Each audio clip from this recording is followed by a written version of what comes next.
சிவா திருச்சிற்றம்பலம். திருவாசகத்தில் திரு ஏசரவு என்றால் என்ன? திரு ஏசரவின் என்கின்ற தலைப்பில் உள்ள பாடல்களுக்கு விளக்கம். அறிவுக்கு அப்பாற்பட்ட பொருளை நமது அறிவால் கண்டு உணர முடியாது. நமது சுட்டறிவுக்கு அப்பாற்பட்டது சிவம். ஆகவே அந்த சுட்டும் அறிவை ஒழித்தலே ஏசரவு என்று பொருள்படும். அதில் முதல் பாடலாக இரும்பு தரும் மனத்தேன் என்னையும் ஈர்த்து ஈர்த்து எனது எலும்பையெல்லாம் உருக்கி கரும்பின் ஒக்க சுவையை எனக்கு காட்டியது அவனுடைய திருவடி இணைகள்.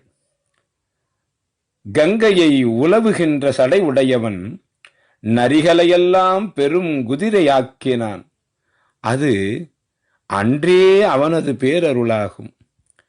நான் குதிரையை வாங்குவதற்கு அரிமர்தன பாண்டியனிடம் இருந்து பெற்றுச் சென்ற பொருள்களுடைய தன்மையை கண்டு அவன் என்னை ஆட்கொள்ளவில்லை.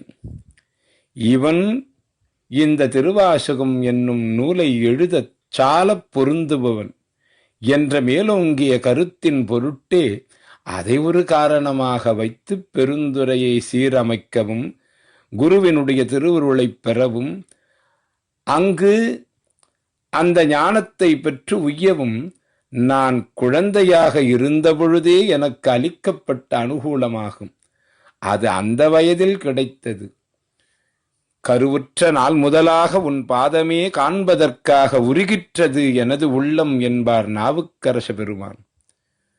கருவாய் கடந்து உன் கழலே நினையும் கருத்து உடையவன் என்பார் நாவுக்கரசர். அப்படியானால் 60 வயதிலேதானே அப்பர் பெருமான் வந்தார் சைவத்திற்கு.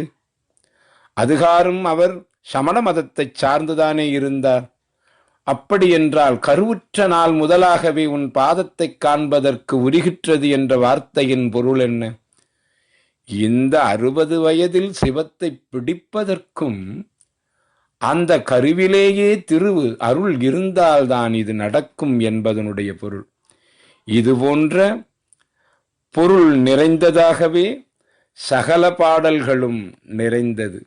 இதில் உள்ள ஒவ்வொரு பாடலனுடைய கடைசி வரிகளும் அன்றே அன்றே அன்றே என்ற வார்த்தை ஒவ்வொரு பாடலிலேயும் இடம்பெற்றது. ஆகவே அன்றே இந்த பேரருள் எமக்காக அளிக்கப்பட்டது. என்பாலுமா நீ பெறப்பறுத்தாய், இங்கு இமையவர்க்கும் அறிய ஒண்ணாதவனா?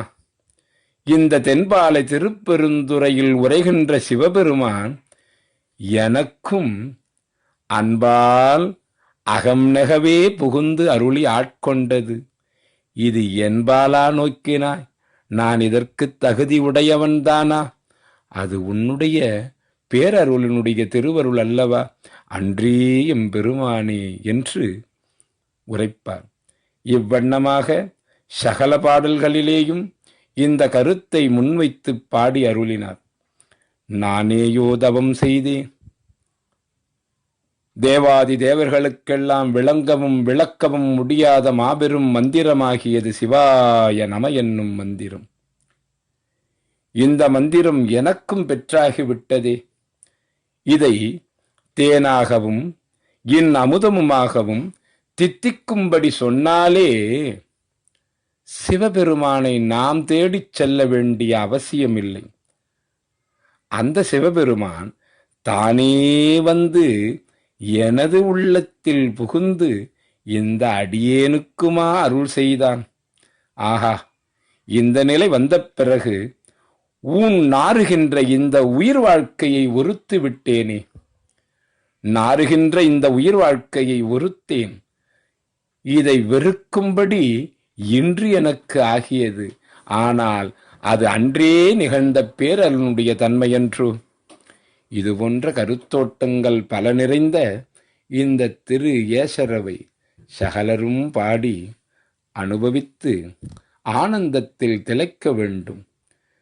எமக்கு கற்று அறியேன் கலைகளும் ஞானமும், ஆனால் மற்ற அறியேன் பிற தெய்வம் என்பார்.